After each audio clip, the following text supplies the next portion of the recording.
Bon, donc bonjour à vous tous et nous allons commencer maintenant le chapitre 13 qui parle de la direction de l'unité.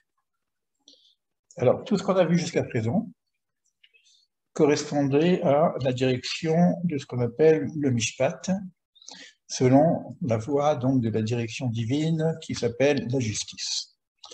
On a essayé de comprendre des éléments de base, comment fonctionne la justice divine, et notamment comment fonctionne cette notion de mérite, et alors que nous ne voyons pas du tout que les choses se passent comme ça. Ce qu'on appelle le tzaddik vera lo, le sage qui a des épreuves, en tout cas, qui a du mal, qui vit des choses difficiles. Donc apparemment, sa récompense ne fonctionne pas. Et le mécréant qui prospère. Ça tourne autour de l'unité, cette question-là. Alors, jusqu'à présent, on avait pris une formule, d'ailleurs je crois que je l'ai dit, la question de l'unité est un peu difficile à vivre et à comprendre, parce que, je disais ça en plaisantant un petit peu, si un n'est pas deux, ça va être un peu difficile à comprendre. Pourquoi c'est difficile à comprendre?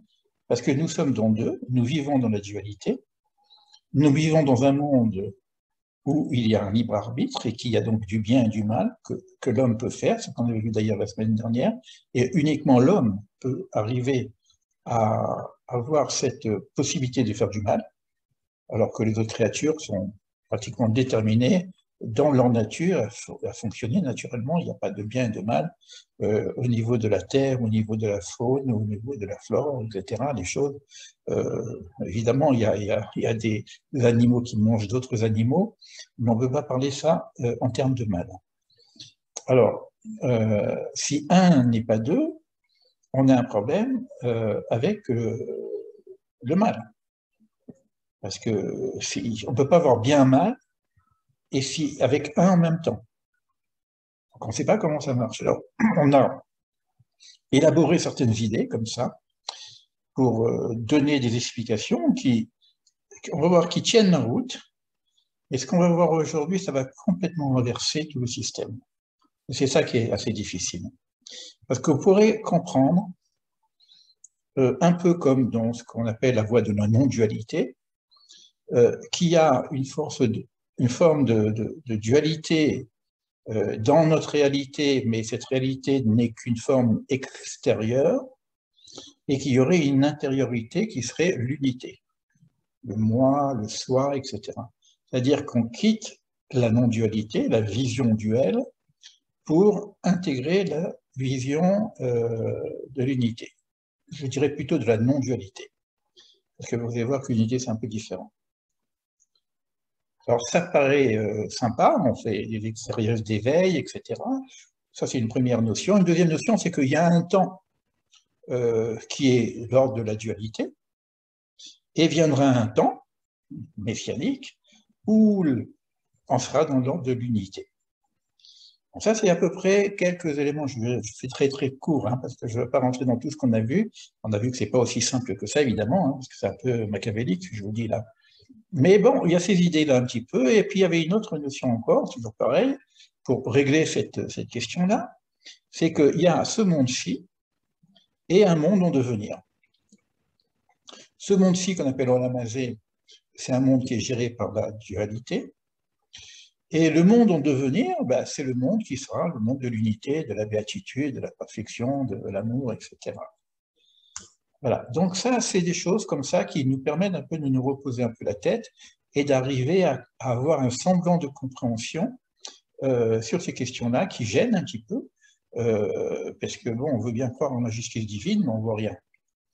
Donc on va trouver des formules, etc., que la récompense pour les sages, c'est dans le monde futur, etc., etc. Et que la récompense pour les mécréants, c'est dans ce monde-ci. Alors, où il va y avoir une grande différence maintenant,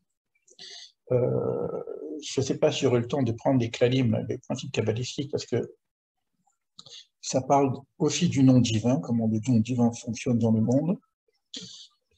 Nous connaissons la notion du monde divin à travers les 4 lettres, à travers les 4 mondes, etc. Maintenant, ici, on est en train de déployer le monde divin en ce qu'on appelle des déclinaisons, en fonction de la façon dont je l'écris, d'une façon complète. Et il y a 4 notions comme ça qu'on appelle Av, Sag, Ma et Ban. Je vous dis ça comme ça parce que vous risquez de l'entrer dans ces 4, et je ne vais pas vraiment entrer dans le détail. Mais chaque déploiement de ces noms-là correspond à un certain monde, à un certain niveau, même également au niveau des séphirotes, etc. Parce que Av serait par exemple dans Keter, etc. Et Ban serait dans Malkout en bas. Sag serait dans les mokrines, et puis Ma serait qui ferait dans le petit visage. Ceux qui n'ont rien compris, c'est pas grave, c'est juste pour vous dire qu'on parle de ça. Et on va parler donc du tikkun, c'est-à-dire de la réparation. Et la réparation, c'est le Shem Ma 45 qui va arranger, améliorer le Shem Ban qui vaut 52 et qui est en manque, il n'est pas complet, etc. Et comme ça s'appelle la malchoute, c'est-à-dire notre réalité, le monde a été créé avec des manques, avec une imperfection, on en avait déjà parlé plusieurs fois, et c'est le Shem-Ma qui va venir compléter et réaliser en fin de compte le premier niveau du projet. Donc ça parle un petit peu de ça.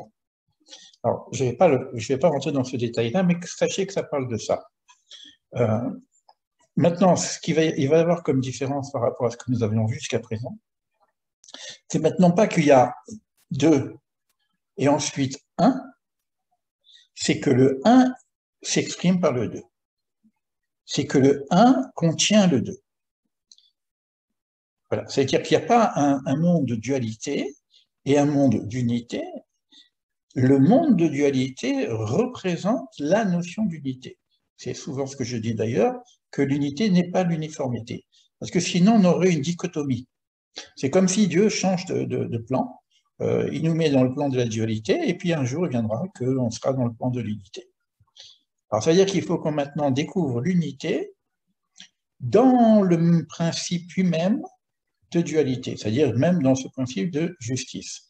Mais ce principe de justice, du point de vue de la conduite divine selon l'unité, n'a plus la même donne.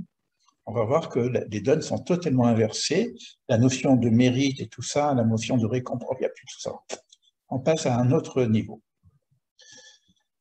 Et ça s'appelle aussi, donc ça présente aussi le basculement de ce monde au monde messianique.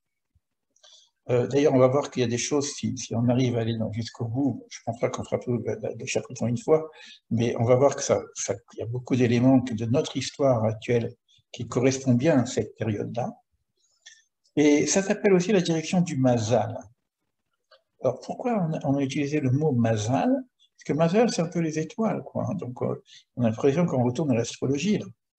Alors que non, bon, il y a une forme de destinée. C'est dans la notion qu'il y a une destinée, et le maître de la destinée, le maître de la création, il surveille son monde et il nous amène de toute façon, quoi qu'on fasse, méritant ou pas méritant, il nous amène à sa destinée. Voilà, ça c'est un petit peu le cadre un petit peu de notre enseignement. Je ne vais pas vous dire d'accrocher vos ceintures parce que je ne pense pas que ce soit trop compliqué, mais c'est extrêmement important parce que c'est tout la finalité du processus. La finalité du processus de la création.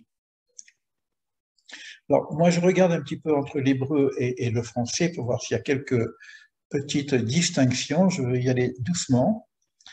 Alors, Ve'adko Azarani Hashem Levaer Lecha. Dieu m'a aidé. Donc, on voit que Ramchal, quand il parle, il n'est pas en train de parler de sa pensée, de ce qu'il pense, de ce qu'il a déduit. Hachem m'a aidé. Donc, c'est un inspiré. C'est quelqu'un qui est en contact direct. Bon, on sait qu'il était aussi en contact avec Élie Hanavi, le prophète Élie, etc. il a inspiré pour nous expliquer, pour nous expliquer quoi? Ce qu'il faut connaître de la direction du Srar Veonesh. Srar Veonesh, la direction donc du principe de justice, c'est-à-dire récompense et châtiment. C'est tout ce qu'on a fait jusqu'à présent. Nous arrivons maintenant à cette seconde direction, hein, qu'on va essayer d'expliquer. Chez Anagat à Mesuteret, qui est, je vais dire sous la terre, elle est cachée. C'est une anaga, c'est que le Yehoud fonctionne, mais elle est cachée. D'accord? Et c'est elle, elle, atachit. Et c'est elle qui nous amène vers le tachit. Bon, là, on parle de la finalité, la finalité du processus. Donc, la Nagata Yehoud, c'est le principe de la création de base au début de la pensée divine. Donc, on passe par un intermédiaire, mais la finalité, c'est ce qu'on va essayer d'étudier maintenant. C'est-à-dire qu'on va comprendre le but de la création. Alors, ça s'appelle Ashlemut Aklali. Alors, la perfection Ashlemut, c'est la complétude. C'est-à-dire que comme le monde est manquant, c'est-à-dire qu'on démarre avec un monde qui est imparfait, qui est manquant, il n'y a pas la Shlemut, il va y avoir donc des tikkuns qu'on appellera, on rentre dans ce qu'on appelle justement le grand thème favori de Rav Shriki, et aussi un de mes thèmes favoris, c'est on rentre dans ce qu'on appelle le tikkun aklali, la réparation globale, complète, universelle. Et c'est ça qu'il va essayer de nous expliquer maintenant. Et c'est une idée, comme ça, et c'est pour ça qu'on va avoir du mal au départ, c'est que Akol Talouy Ba Mazal. Tout dépend du Mazal. Alors, qu'est-ce que ça veut dire, tout dépend du Mazal? Donc, il faut comprendre que la notion du Mazal, telle qu'on dit ici, parce que les Mazalotes, c'est un petit peu les étoiles. Hein. Alors, on a l'impression de dire que tout dépend des étoiles, alors qu'on dit aussi, par ailleurs, Ein Mazal et Israël. Il n'y a pas de Mazal pour Israël. Alors, comment ça fonctionne? Donc, il faut essayer de comprendre cette notion de Mazal, non pas comme l'influence astrologique, mais l'influence métaphysique du projet divin dans sa finalité, c'est-à-dire la destinée du monde. Et si on veut parler de Mazalot, il faut les voir plutôt dans le sens de l'arbre de vie, de l'organisation, la façon dont le maître du monde a mis en place tous les canaux, tous les influx de l'énergie pour que le monde tienne, etc. On a vu qu'il y avait plusieurs formes d'influx. Il y a un influx qui est l'existence, un influx qui est l'évolution, etc. Donc tout ça, c'est organisé dans un système qui s'appelle l'arbre de vie. Et c'est autour de... Alors plutôt que de voir c'est vrai qu'il y aura des rapports de toute façon. Hein. Prenez le Sefer Yetzirah, vous ferez des rapports avec les constellations, des choses comme ça. Mais là, on va parler de la destinée. Évidemment, la Neshama, puisque c'est un discours entre Neshama et Sechel, la Neshama est très contente, parce que ça fait un moment qu'on attend cette chose-là. Moi-même, ça fait un moment que j'attends de voir comment je vais me débrouiller avec cette affaire. Alors, il redit, mais il va l'expliquer d'une façon totalement différente de ce qu'on a vu jusqu'à présent. Il dit, et ici, en même temps, nous allons parler de choses qu'on n'a pas pu totalement expliquer, sur cette notion justement de Srar Veonesh, de récompense et de punition, et cette notion justement pourquoi certains sadiques, certains sages ont de grosses épreuves et souffrent beaucoup, et que donc, si vous regardez l'histoire de Job, etc., donc ça c'est, pour donner un exemple, hein, et puis donc les mécréants qui prospèrent. Alors, ça ne veut pas dire que ce que nous avons dit est complètement renversé, mais c'est une vision très, très limitée, parce qu'il y a une finalité et on ne peut pas rester bloqué par rapport à la première vision.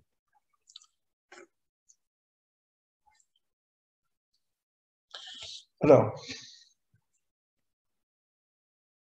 maintenant, la Neshama, elle ne comprend pas pourquoi il revient sur cette question-là.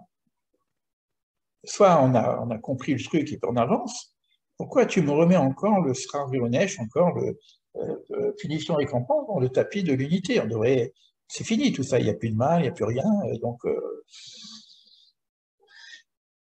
Alors, il nous répond ici, effectivement, Yesh davar al echin navin. Il y a dans ces choses-là des limites à la compréhension.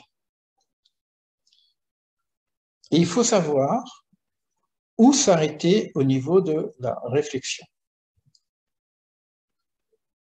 Et en même temps, si je sais où il faut savoir pour arrêter la réflexion, ça me donne aussi tout le champ du possible.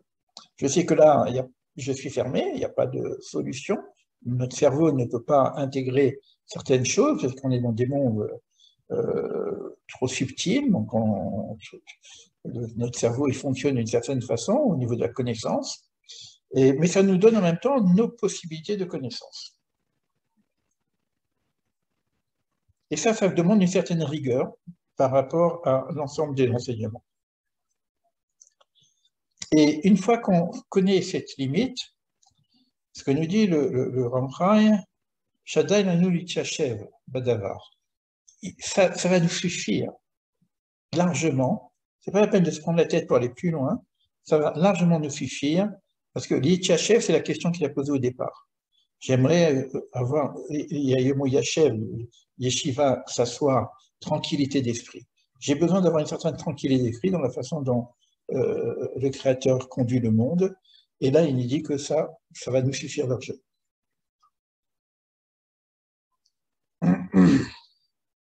Et il dit en même temps, les frontières qui nous ont été données, ce sont des frontières où la émouna risque d'être troublée. Donc, ce n'est pas la peine de prendre des choses, parce qu'il y a des articles de foi qui sont le socle de notre croyance. C'est pas vraiment, on a vu que ce n'était pas la croyance la dernière fois, hein. C'est bien plus profond que la croyance. Hein. Mais on va garder l'idée de fidélité, de tout ce qu'on a vu la dernière fois. Mais il y a certains niveaux où c'est tellement énorme que ça risque de perturber le socle de la Yémina. Alors pourquoi ne pas aller jusqu'au bout? Est-ce à dire qu'il y aurait quelque chose qui serait contraire à l'Emouna? C'est pas ce qu'il veut dire. Il veut dire que notre structure intellectuelle ne va pas pouvoir capter certains paradoxes qu'il y a dans le monde métaphysique. Et ça, comme notre travail, il est de renforcer la Emouna et non pas de la remettre en question, ce que le cerveau, ce que l'intellect, ce que le mental et le supramental peuvent saisir, ben, on y va, mais ce qu'on ne peut pas saisir, on n'y va pas. Et ce n'est pas non plus nécessaire pour la question qui a été posée au départ, c'est-à-dire arriver à une certaine tranquillité. Parce qu'on peut rentrer dans des questions métaphysiques et dans la tranquillité, on va être complètement mélangé, on ne sait plus comment on s'appelle, on ne sait plus qui on ne sait pas ce que c'est Israël, on ne sait pas ce que c'est, qu'est-ce qu'il faut faire, vaccin, pas vaccin, on ne sait plus rien du tout. Donc, il ne faut pas aller trop loin dans les genres de questions-là. Alors maintenant, pour ça, il faut vraiment y mettre son cœur, ce qu'il nous dit.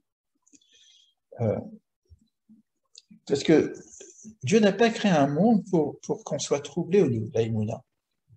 Donc le fait qu'on soit dans la perplexité, c'est un peu normal, parce que bon, c'est compliqué cette histoire. Mais c'est pas fait pour ça. La perplexité nous permet pas le doute, hein. Le doute c'est vraiment la remise en question, etc. Mais la perplexité, elle est nécessaire pour se poser des questions, tu vois. Maintenant, il nous dit qu'il ne met pas dans la perplexité d'une façon pour rester comme ça dans le trouble, et il reprend le texte qu'on avait vu au début, et c'est comme si on fait une révision, mais avec un changement de cadre. Via data ayom shavota el levavrat yashem u'elokim.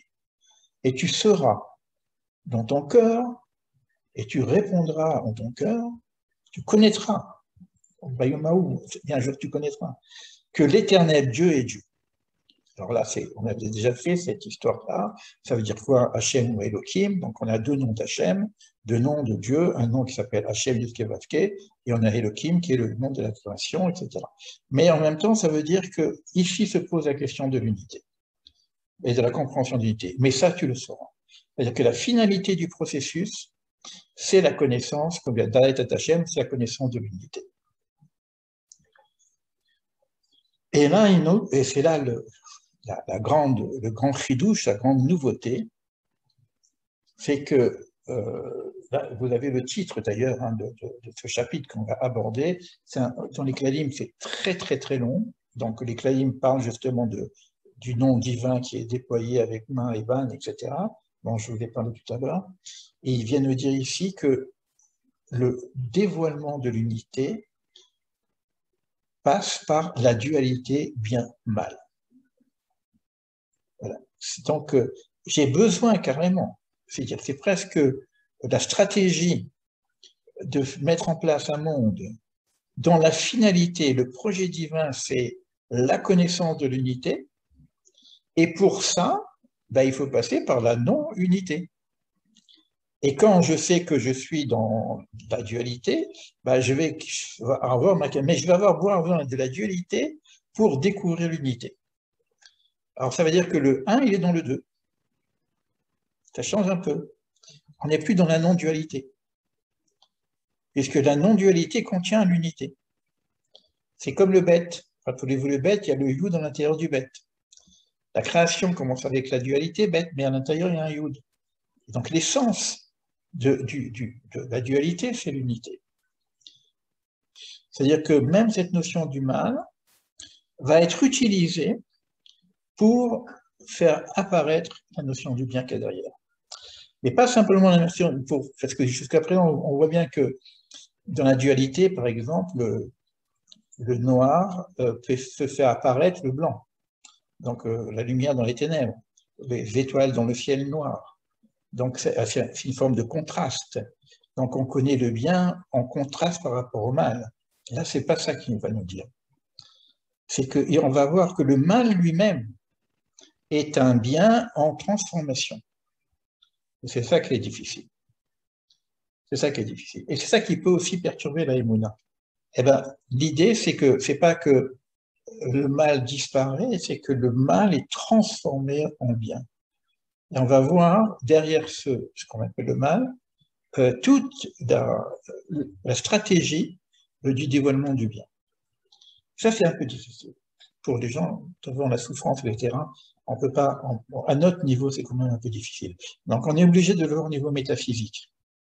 Il faut arriver à réfléchir à ces choses-là, non pas avec nos sentiments, notre humanité, parce que c'est insupportable, mais avec des concepts métaphysiques.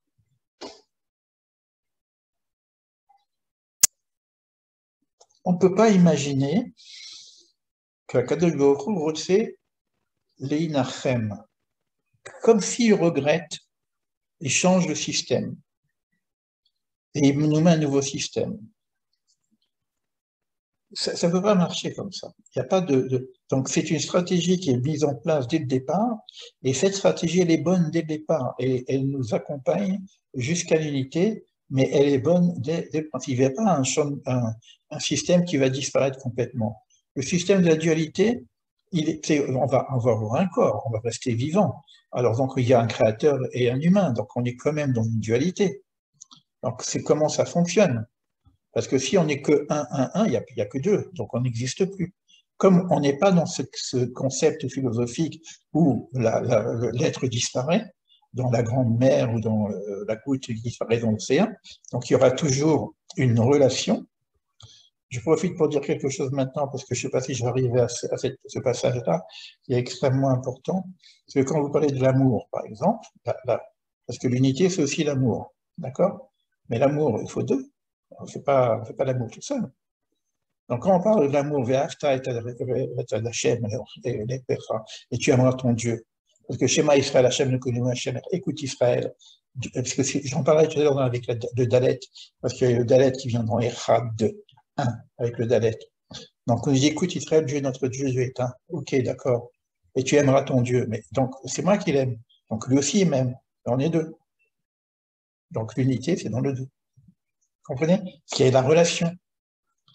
Donc, cette notion d'unité, c'est pas on repart avec un tableau blanc où il n'y a que de la lumière. Donc, il va y avoir toujours la notion de créature, de créateur, et en même temps, l'unité. Le principe unique, il va être dans cette relation entre la créature et le créateur. Donc, on appellera les ouïghes, etc. On verra un peu comment on va sortir ça.